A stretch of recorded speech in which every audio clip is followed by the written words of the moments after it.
Muy buenas tardes, José Manuel, qué gusto verte aquí. Buenas tardes. Estamos todos muy agradecidos por tu presencia, por tu disposición y por tu confianza para participar en este proceso, que como bien sabes está destinado, que tiene como objetivo nombrar a los 5 integrantes del Consejo de Participación Ciudadana del Sistema Estatal Anticorrupción. Como bien sabes, y si no te lo cuento, no hay problema, ¿no? Inicias tú con una exposición de 10 minutos en la cual habrías de argumentar el por qué tú te consideras ser una persona, un profesionista idóneo para ser integrante del Consejo de Participación Ciudadana. Tienes 10 minutos, pueden ser menos, pueden ser 8, etcétera, como tú lo consideres conveniente, y acto seguido procederíamos a iniciar una ronda de preguntas y respuestas, ¿no?, en la cual todos y cada uno de los miembros aquí presentes de la Comisión de Selección habríamos de realizar pensando en el expediente que nos entregaste, ¿verdad?, y en la exposición que harías, ¿no? Entonces empezamos, tienes 10 minutos, por favor. Y José Manuel, y una vez más, bienvenido. Muchas gracias, buenas tardes. Gracias a las y los integrantes de esta comisión de selección del Consejo de Participación Ciudadana. De verdad agradezco la posibilidad de presentar mi candidatura y de participar en este importante proceso. Además, un proceso inédito, porque será la primera vez donde no sean los órganos de representación política quienes elijan a quienes integren un consejo de participación que va a jugar un rol fundamental en el sistema estatal anticorrupción. En ese sentido, me permití separar mi exposición como en dos grandes bloques. Uno, que tiene que ver con un poco aunque entiendo ya tienen por ahí el currículum que presenté para postularme, uno que tiene que ver por qué considero que soy idóneo para ocupar un cargo en el Consejo de Participación Ciudadana, y otra que tiene que ver un poco con la visión que tengo de el Consejo de Participación Ciudadana, y eventualmente la visión que tengo del Consejo pues pasa también por la visión que se tiene del sistema estatal anticorrupción, ¿no? Empezaría por decir que en mi vida profesional he trabajado fundamentalmente 3 temas. El tema ambiental, el tema de acceso a la información y transparencia, y el tema electoral. Y estos 3 temas, desde mi perspectiva, y además me parece que de muchos académicos, tienen un componente indisoluble con la participación ciudadana. Es decir, quizá el tema ambiental, pensemos a finales del siglo pasado, en la Convención de Río, donde ya se reconoció que para el diseño de políticas públicas en materia ambiental, la participación ciudadana era fundamental. Y que además se reconocía que para que la participación ciudadana fuera eficaz, debía ser una participación ciudadana informada. De tal suerte que desde la Convención de Río de 1992, se reconoció que la participación ciudadana era fundamental, pero que además para que la participación ciudadana fuera eficaz, debiera de contar con insumos, y esos insumos solo iban a poder proveerse a partir del acceso a la información de los datos que estuvieran en poder de la administración, ¿no? De tal manera que, digamos, mi aproximación con el tema de la participación ciudadana tiene que ver con el tema ambiental en los orígenes de mi desarrollo profesional. Trabajando en la Secretaría de Medio Ambiente y Recursos Naturales en Semarnat, en la autoridad federal, en concreto en la Subsecretaría de Planeación y Política Ambiental, se aprueba la Ley Federal de Transparencia y Acceso a la Información, ¿no? De tal suerte que además de ver el tema ambiental propiamente, designan a quien era entonces mi jefe, presidente del Comité de Información de la propia Secretaría. De tal manera, además, ocurría que para todo lo que no tenía un especialista le hablaba al abogado, ¿no? Entonces, como no había un especialista en el tema de transparencia y acceso a la información, pues nos lo encargó a nosotros, y en conjunto con la unidad de atención nos tocó implementar en todo el sector ambiental la Ley Federal de Transparencia y Acceso a la Información, lo cual suponía un reto interesante, ¿no? Es decir, porque si ya suponía un reto interesante implementarlo en la propia Semarnat, pensemos en la Comisión Nacional del Agua, ¿no?, que pues es incluso más grande que la propia Semarnat, la Profepa, lo que en aquel momento era el Instituto Nacional de Ecología, Sí, entonces nos tocó en conjunto con la unidad de atención de la propia Secretaría, la implementación de la ley federal. Después de eso, se aprueba la ley estatal de acceso a la información y participo en el proceso de selección del primer Consejo General. Resulté electo en un proceso inédito como esta, porque, digamos, pasamos por varios filtros. En aquel momento incluso se tenía la participación del Consejo de la Judicatura. Resulté electo por todas las fuerzas políticas en el primer Consejo General del Instituto Coahuilense de Acceso a la Información, y ahí, digamos, ahí es la otra experiencia que tengo en la implementación de una ley de acceso a la información, ¿no? La implementación desde el órgano, no desde la administración, sino desde el órgano regulador, desde el órgano garante, de la instrumentación de la ley estatal de transparencia y acceso a la información, ¿no? Y, digamos, me permití plantear algunos de los éxitos que tuvo ese primer Consejo General, que además no, evidentemente, digo, me tocará exponerlos ahora, pero se entiende que es una construcción colectiva. Es una construcción colectiva de ese consejo, de esa institución que era el ICAI, pero además del acompañamiento que tuvo muy marcado en esa primera etapa de la sociedad civil. Y yo me atrevería a resumir algunos logros muy puntuales, aunque no obedezcan quizá a una línea de tiempo. El primero y para mí más significativo fue la instrumentación y la implementación de algo que ahora nos parece normal, pero que en aquel momento era novedosísimo, que era la implementación del Infomex, ahora contenido en la Plataforma Nacional de Transparencia, que era la posibilidad de que desde cualquier lugar del mundo realizar una solicitud de acceso a la información a una entidad pública de Coahuila. Hoy eso que parece normal, en 2004 o en 2005 no lo era tanto, ¿no? Entonces, digamos, nos tocó implementar eso, digamos que, pero además no solo la implementación del sistema, sino darle todo el andamiaje legal y jurídico para posibilitar la implementación del sistema en aquel momento llamado Infomex. Digamos, esa para mí me parece es uno de los grandes logros de aquel consejo, de aquel primer Consejo General del ICAI. Otro de los que me parece uno de los logros fundamentales de aquel consejo fue el diseño y participación en conjunto con el resto de los organismos garantes de transparencia y acceso a la información y el CIDE en el diseño de la métrica de la transparencia. ¿Qué era el diseño de la métrica de la transparencia? Era generar indicadores puntuales del estado que guardaba la transparencia y el acceso a la información en el orden federal, pero también en los órdenes nacionales, ¿no? Es decir, empezar a generar indicadores que nos arrojaran puntualmente el estado objetivo de la transparencia y el acceso a la información, y no a partir de elementos subjetivos, ¿no? De no hay transparencia, no hay acceso a la información. Bueno, se generó una metodología que nos arrojaba indicadores del estado que tenían los portales de Internet, pero también se generaron algunas solicitudes de información para ver cómo estaban contestando los sujetos obligados, ¿no? Tan resultó exitoso aquel primer diseño de la métrica de la transparencia que desde entonces no se ha interrumpido. Cada 2 años los órganos de transparencia lo han venido repitiendo y, digamos, se ha vuelto una práctica común en el sistema nacional de transparencia. Me parece que otra de las consideraciones por las cuales creo que mi perfil puede ser idóneo para integrar el Consejo de Participación Ciudadana es que además la implementación de la Ley de Transparencia y Acceso a la Información no solo tenía que ver con la implementación en el órgano estatal, sino también eran sujetos obligados los órganos municipales. De tal manera que la experiencia en el ICAI me permitió conocer la experiencia municipal, ¿no? Incluso por ahí hubo un asunto paradigmático. El Ayuntamiento de Torreón tenía un reglamento de transparencia que contravenía disposiciones de la ley estatal. Promovimos una acción de inconstitucionalidad que acabó haciendo que la Suprema Corte resolviera que los reglamentos municipales no podrían contravenir las disposiciones estatales, ¿no? Entonces, me parece que desde ese punto de vista, mi experiencia o mi paso por el Instituto Coahuilense de Acceso a la Información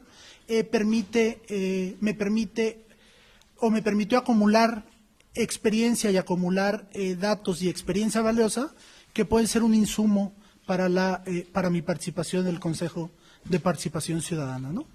Después de pasar por el Consejo General del ICAI, el Congreso del Estado tuvo a bien designarme consejero del Instituto Electoral y de Participación Ciudadana de Coahuila. En él, fundamentalmente, resumiré dos experiencias que me parece pueden abonarle a mi eventual participación en el Consejo de Participación Ciudadana. Una de ellas es que presidí la Comisión de Transparencia y Acceso a la Información, que tenía una dualidad, ¿no? Tenía, al interior del propio instituto tenía la finalidad de empujar al interior de la propia institución el cumplimiento de la ley. Se convirtió también en el Comité de Información que revisaba clasificaciones de información, pero por otro lado era empujar la transparencia y el acceso a la información en los partidos políticos, ¿no? Me parece que ahí reconocí, y ahí me quedó el aprendizaje, que quizá hoy los partidos políticos son el área de mayor opacidad del sistema político mexicano. Y otro de los elementos es que formé parte de la Comisión de Administración, desde donde se implementaron mecanismos para el uso racional del ejercicio de los recursos, y así como se dio cumplimiento a distintas medidas y observaciones tanto de la Auditoría Superior como de la propia Contraloría Interna, ¿no? Y así como también desde la Comisión de Administración se establecieron lineamientos y políticas para limitar o acotar el uso discrecional de los recursos y de la toma de decisiones, ¿no? Que me parece que al final es uno de los temas claramente que previenen en un primer momento el tema de la corrupción. Es decir, en la medida que acotemos espacios de discrecionalidad para el uso de recursos públicos, pero también para la toma de decisiones, en esa medida tendremos mecanismos más eficaces y eficientes para el combate a la corrupción, ¿no? Derivado de esta experiencia en estos tres ámbitos, considero que, o adicional a esto que ya he expuesto, considero que otra de mis fortalezas es la participación desde el inicio de mi vida profesional en órganos colegiados y además multidisciplinarios. Es decir, pensemos que en términos del medio ambiente y la protección ambiental, quienes inciden en el diseño de políticas públicas medioambientales, pues no pertenecen solo a una rama de las ciencias. Es decir, hay biólogos, hay ingenieros, hay abogados, de tal manera que siempre en el diseño de políticas públicas en materia ambiental o incluso de resoluciones jurisdiccionales o de actos administrativos, no se podían concebir solo desde una disciplina de las ciencias, sino que había, sin duda, biólogos, ingenieros y, en mi caso, abogados, ¿no? Digamos, eso en el sistema, eso sin duda desde el punto de vista ambiental. En el tema del Consejo General, del órgano colegiado del Consejo General del ICAI, era una colegialidad muy compleja, ¿no? Pensemos en una colegialidad de un órgano, de una colegialidad de 3, cuando además no es un órgano jurisdiccional, porque nuestra experiencia es que hay órganos jurisdiccionales de 3 que funcionan relativamente bien, como son los colegiados del Poder Judicial de la Federación, ¿no? Pero pensemos en un órgano que delibera, que establece políticas públicas, la colegialidad de 3 es sumamente complicado, ¿no? Y creo que a partir de esa experiencia, creo que puedo aportar a el diseño de reglas de convivencia y el establecimiento de reglas de convivencia en los órganos colegiados, ¿no? Que son fundamentales. Y además tuve una experiencia diametralmente distinta en el IEPEC, porque a diferencia del ICAI, donde tocó consolidar normas y echar a andar una institución, cuando soy designado consejero del IEPEC, bueno, la institución ya tenía cerca de 10 años de nacimiento, ¿no? De tal manera que ahí no había la posibilidad, o no hubo la posibilidad, sí hubo la posibilidad sin duda de consolidar la institución, pero no, de establecer reglas originarias, ¿no? Entonces, considero sin duda que una de mis fortalezas es la participación en estos órganos colegiados, ¿no? Y si no me ha acabado el tiempo. Por favor, un último comentario para cerrar. Si está amable. Bueno, un poco brevísimamente lo que tiene que ver con la visión que tengo del Consejo de Participación Ciudadana, ¿no? Creo sin duda que el eje rector y el faro del Consejo de Participación Ciudadana deben ser las atribuciones que tiene conferida en la ley que crea el sistema estatal, ¿no? Es decir, más allá de un tema de vocación o de espíritu de servicio, creo que ahí tenemos el faro de guía que debe orientar el quehacer de la institución y que sin duda debe ser el órgano por naturaleza de interacción entre la sociedad civil y el sistema estatal anticorrupción. Muchas gracias y quedo a sus No, órdenes. no te preocupes, ahorita va a haber oportunidad de abundar en algunos temas que pudieron haber quedado inconclusos, José Manuel. Ahora iniciamos la rueda de preguntas y respuestas y cedo la voz a cualquiera de mis compañeros interesados en hacerte la primer pregunta. Bienvenido y Muchas gracias. para nosotros es un orgullo que personas con preparación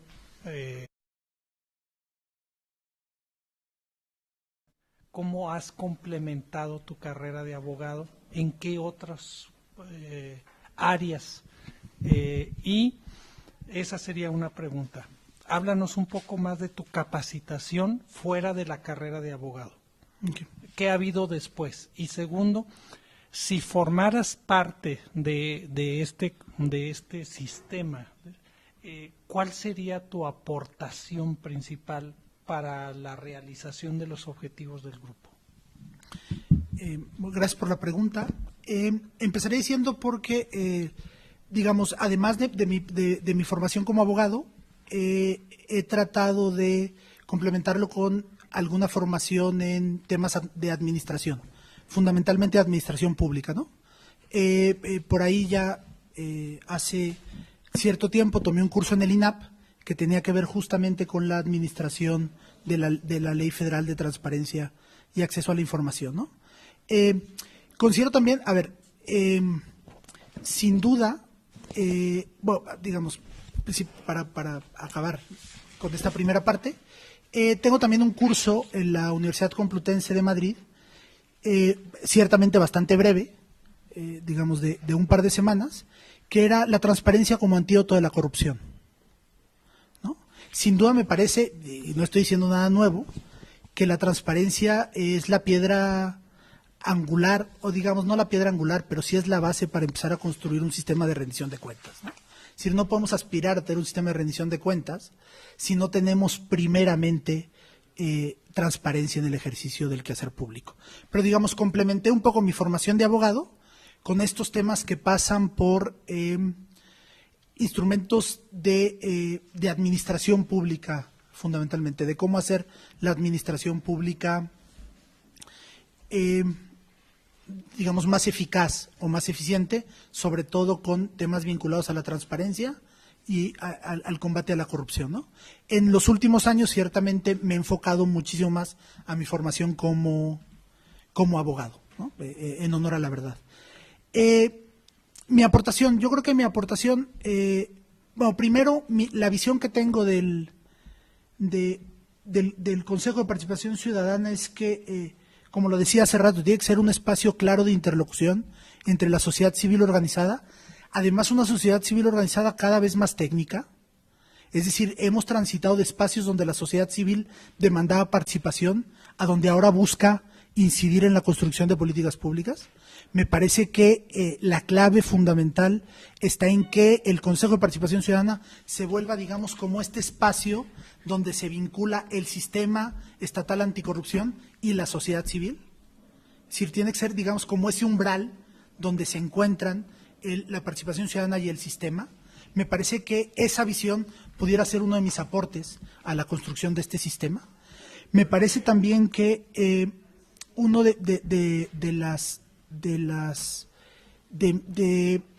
uno de mis aprendizajes en el paso por estos órganos constitucionales autónomos y por estos órganos garantes es que hay momentos naturales de tensión entre, sobre todo cuando uno, no es el caso, pero cuando uno es órgano regulador, y que supongo además que al presidir el integrante, el coordinador del Consejo de Participación, al presidir el comité coordinador, bueno, sin duda en algunos momentos habrá tensión con el resto del comité coordinador, ¿no? De tal manera que me parece que esta visión es lo que yo podría aportar en caso de ser designado integrante del Consejo de Participación Ciudadana.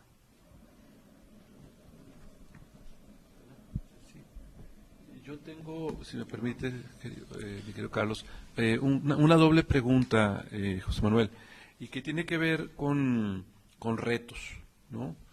Tú eres una persona con vasta experiencia en el sector público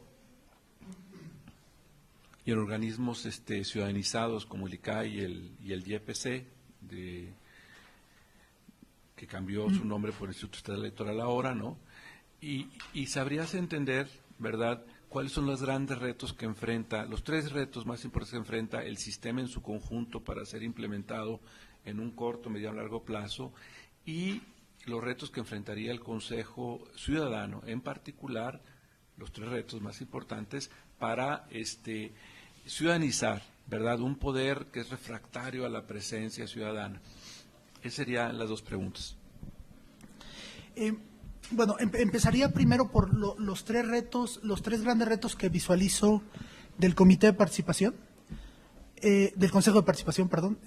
El Consejo de Participación me parece tiene uno que está al cortísimo plazo, ¿no?, que tiene que ver con la designación del secretario técnico de la Secretaría Ejecutiva del Sistema Estatal Anticorrupción, que digamos ese es en el próximo mes, ¿no? Y desde mi perspectiva supone 2 retos o 2 cuestiones medulares, que es modular el perfil que se desea para el secretario técnico de la Secretaría Ejecutiva del Sistema Estatal Anticorrupción. Es decir, si se prefiere y una puntualización. Entiendo perfectamente que no es atribución del Consejo de Participación la designación del secretario ejecutivo, pero ciertamente sí es a propuesta del Consejo de Participación o del presidente del Consejo que se elabore una terna, ¿no? Entonces, cuando menos para esta primera etapa, pues significa modular el perfil que se desea. Y me parece que es el primer reto muy puntual, ¿no? Y además, evidentemente, aprender de esta experiencia que está realizando para realizar un proceso que sea lo suficientemente transparente desde la perspectiva prácticamente de un gobierno abierto. Me parece que ese es un reto muy puntual que va a enfrentar el Consejo de Participación Ciudadana al cortísimo plazo. Otro de los retos que me parece enfrenta a corto y mediano plazo es el hacer pedagogía. Es decir, el sistema es un sistema complejo, ¿no?, donde intervienen muchos actores. Está el comité coordinador, está el Consejo de Participación Ciudadana, está el secretariado ejecutivo, está la secretaría técnica, está la comisión ejecutiva, de tal manera que es un sistema complejo, ¿no? Y hay que explicar, y hay que socializar cuáles son los alcances del propio sistema y de los órganos que participan en él, ¿no? Me parece que ese es otro de los grandes retos que enfrenta el Consejo de Participación Ciudadana. Otro de los grandes retos que desde mi perspectiva enfrenta al corto y mediano plazo es empujar un sistema profesional de carrera al interior de la Secretaría Técnica y del Secretario Ejecutivo. Me parece que solo desde la consolidación de servidores públicos comprometidos con el tema del combate a la corrupción, de la prevención y del combate a la corrupción, el sistema estatal anticorrupción podrá llegar a buen puerto, ¿no? Me parece que esos son, 3 de los retos que plantea el Consejo de Participación Ciudadana. Pero también el sistema enfrenta a otros, ¿no? Me parece que el primero y más importante es empezar a dar resultados. Es decir, me parece que se ha generado expectativa en torno a el sistema estatal anticorrupción y el sistema nacional anticorrupción, que me parece que uno de los retos fundamentales que enfrenta es empezar a dar resultados al mediano plazo, al corto mediano plazo, ¿no? Que permitan que no se generen desilusión de un mecanismo que sin duda, me parece, es un mecanismo virtuoso en la prevención y en el combate a la corrupción, ¿no? Otro de los retos que me parece que enfrenta el propio sistema, ya no solo el Consejo, es empezar a generar indicadores, ¿no? Empezar a generar indicadores no solo de la percepción de corrupción, porque esos ya tenemos, varios. Transparencia Mexicana hace uno con relativa frecuencia, el Banco Mundial tiene también sus, pero empezar a generar indicadores puntuales de fenómenos de corrupción, ¿no? Tendría también el propio sistema que empezar a encontrar áreas de riesgo, ¿no? Áreas de riesgo para que se presenten fenómenos de corrupción. Me parece que ahí hay otro de los retos que tiene el sistema estatal anticorrupción, empezar a encontrar áreas de riesgo y trabajar en función de esas áreas de riesgo que detecte.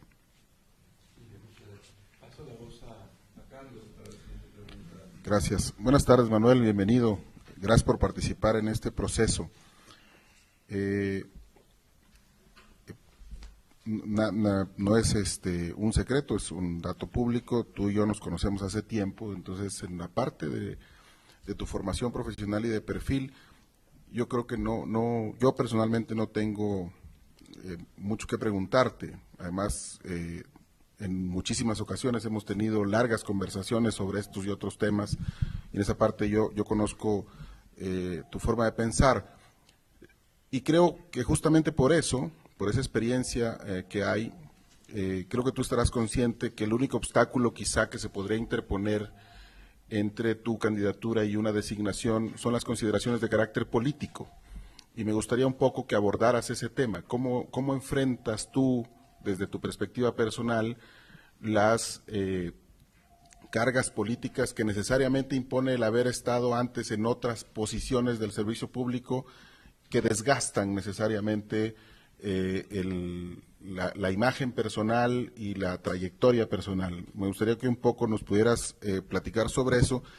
Y una segunda pregunta sería justamente esto último que comentaste ahorita, que es una pregunta que ya he hecho antes y quisiera saber cuál sería tu perspectiva personal.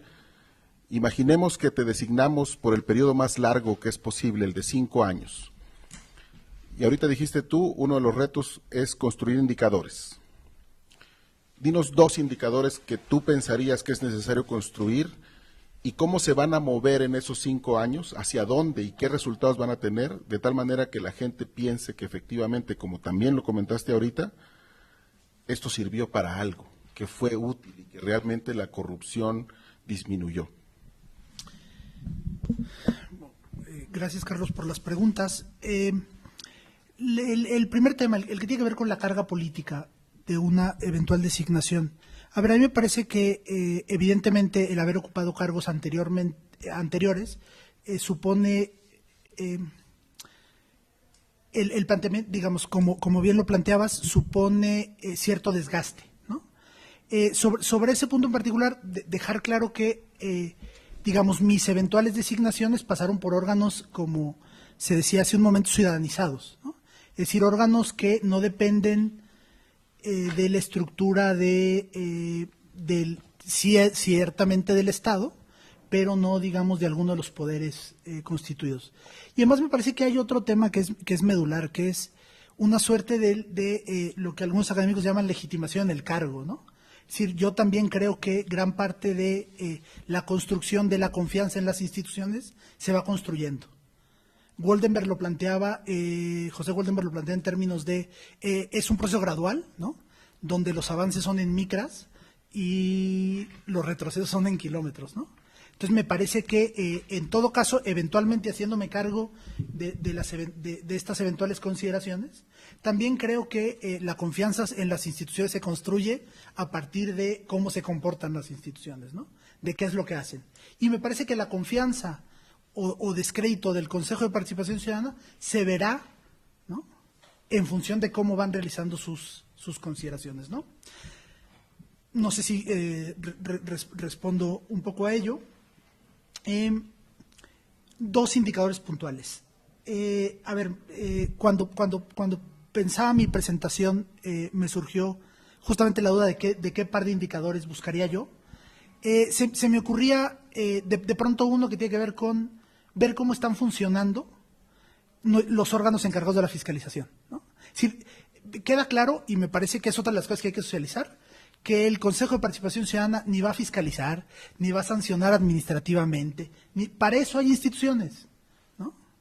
Pero me parece que lo que sí puede aportar el Consejo de Participación Ciudadana es generar indicadores, ¿no?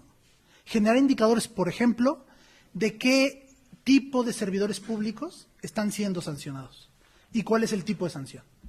Y me parece que si ese indicador se mueve, ¿no?, entendiendo además que el sistema estatal anticorrupción tiene 2 concepciones, ¿no? Una concepción que es de prevención y otra que es de sanción. Pero me parece que hoy por hoy hay la percepción de que no pasa nada, ¿no? Digamos, de que los fenómenos de corrupción no se castigan. Es decir, que la corrupción tiene una hermana que se llama impunidad, ¿no?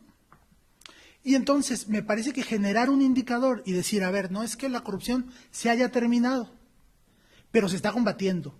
y se está combatiendo porque pasamos de tales servidores públicos sancionados a tales, me parece que eso sería un indicador positivo.